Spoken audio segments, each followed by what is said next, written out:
magulang ang binitawan ng ating Panginoon. Papasahin ko yung talata dito sa Mateo 18 and verse 4. At sa 19 siguro basahin din natin yung nakalagay doon. Ganito sabi, ang sinumang nagpakababa na gaya ng mga batang ito ay siyang pinakadakila sa mga pinagharian ng Diyos. So, sabi ng Panginoon, ang mga batang ito, kung sino sa atin ang magpagkababa, katulad ng mga batang ito, siya yung pinaghaharian ng Diyos.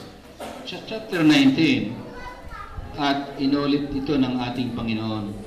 Ang sabi niya, sumagot si Jesus, hindi pa ba ninyo nababasa sa kasulatan na sa...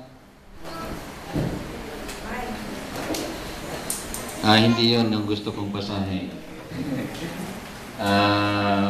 Saan na ba yun? 14?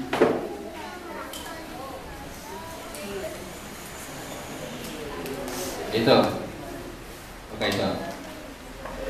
Sumagot si Jesus, hindi lahat ay makakatanggap ng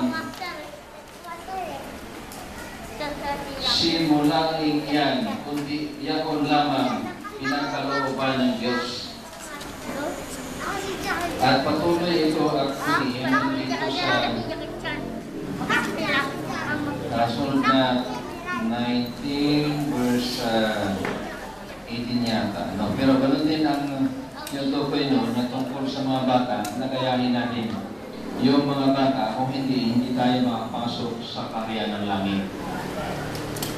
Napaliwanag namin, Brother Kiko kanina, yung una yun, na hindi ko na uulitin. Hanggang dito,